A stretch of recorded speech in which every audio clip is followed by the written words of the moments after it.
Hi, I'm Tanya Mark, mind, body, nutrition, and dynamic eating psychology coach, as well as a body image global ambassador here in gorgeous Jackson Hole, Wyoming. And today on Tea with Tanya, I'm going to discuss, are you experiencing food rules fatigue? You know, the restrictive eating, good foods and bad foods, no this or no that. Sugar is evil, more this, less that. It's always changing, right?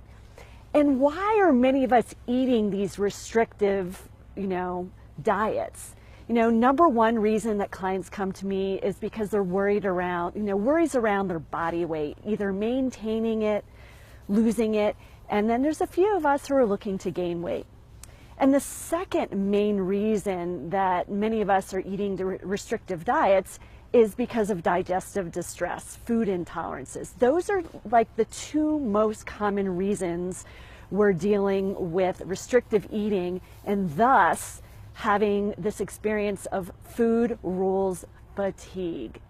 It's pretty exhausting, right?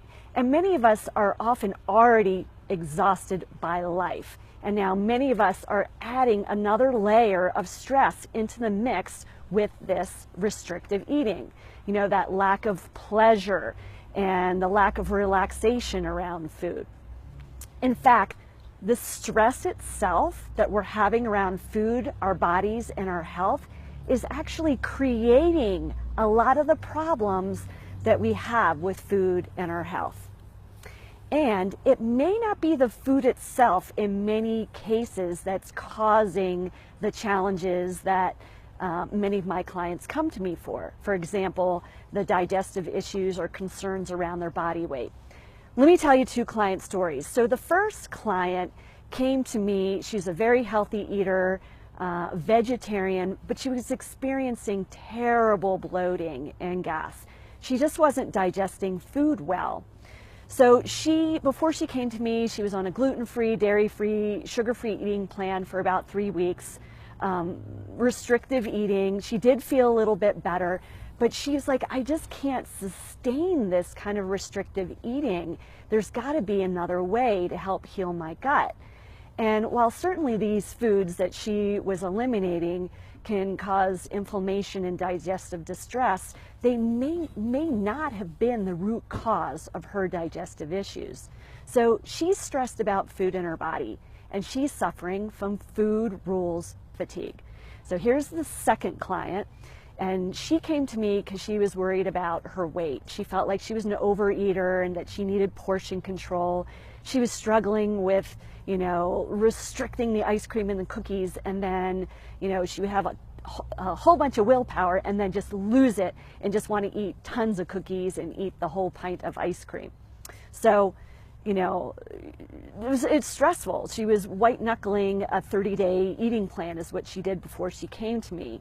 And she did feel better and she did lose some weight, but again, she couldn't sustain it. So she was stuck in this yo-yo healthy eating plan, on the plan, and then she was off the plan. And she was under a tremendous amount of stress from herself and culture to change her body. So she's stressed about food in her body, and she is suffering from food rules fatigue. So instead of restrictive eating, which is really the gold standard approach in 2017, and I'm sure it's not going to change next year, what's the new direction we should take? So instead of what they were eating, I had both of these women notice how they were eating first. So were they eating fast? Were they really needing just convenience because they had a lack of vitamin T for time? Were they multitasking and distracted while they were eating? Because all of this equals stressed eating. And the body turns on the stress response, AKA the sympathetic nervous system. And that's just a protective mechanism telling your body to use its energy to escape from danger. So it shunts your blood from your midsection and puts it out into your limbs so that you can flee from danger. We're not designed to digest under stress. The body's priority is always survival, not digestion and health. Those will come second. And here's another big point I want to make today is remember how we do food is often how we do life, and vice versa, meaning how we do life is often how we do food.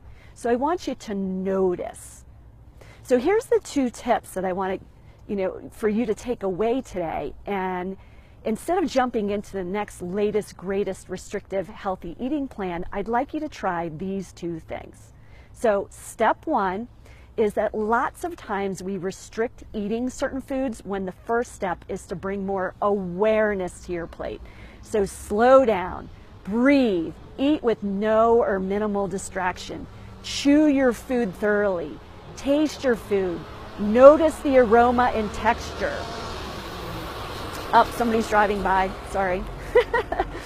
And, there's a really big piece in eating psychology. It's called the CPDR, and it stands for cephalic phase digestive response, and it means digestion begins in your brain. So all of these practices are critical for proper digestive fire, which helps you to absorb, assimilate your nutrients, and allow your body to burn fuel efficiently. Yes, they sound so simple, but are you doing it? Are you practicing slowing down, bringing awareness to your plate, chewing your food thoroughly? Because under stress, remember, this is all stressed eating when we're eating fast and distracted. That's when our digestive fire is dampened. And guess what? Many people are experiencing digestive distress, the gas, the bloating, the food intolerances, just for this reason alone, and it has nothing to do with the food itself. And weight can be affected as well because an unhappy digestive system, your gut health, sets us up for inflammation. And as a result, the body will hold on to weight as a protective mechanism. We must bring relaxation to our plate. It's really a critical step. So step 2 is to ask yourself, how are you doing life? How are you moving through life? Is it effortlessly, efficient, gracefully, joyfully, relaxed, comfortable? Do you feel filled up, energized, easygoing, passionate about life, your career, work, your relationships? If so, your digestive fire is high. Or are you not inspired, feeling stuck, stressed, rigid, lots of rules in your life, always running behind, no time, multitasking, fatigued, needing convenience, needing comfort, you feel empty? In these cases, you can just hear those words, your digestive fire is low. So let's get back to my 2 clients who I had practiced these 2 strategies. So the first woman, she practiced, and yes, her bloating diminished just with strategy number 1, slowing down. And then we dug deeper into the stresses of her life that were impacting her ability to digest food and really her life. And we also had her work on repairing her gut and building a foundation for strong digestion in the future.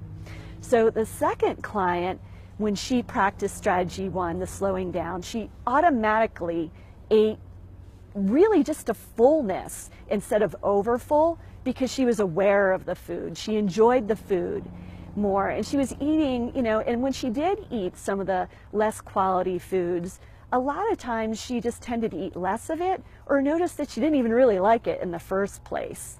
So, and then something like, her trigger foods, the ice cream and the cookies, well, she wasn't on a restrictive eating plan, so she could have those foods when she wanted and how much she wanted. And so they were less of a trigger.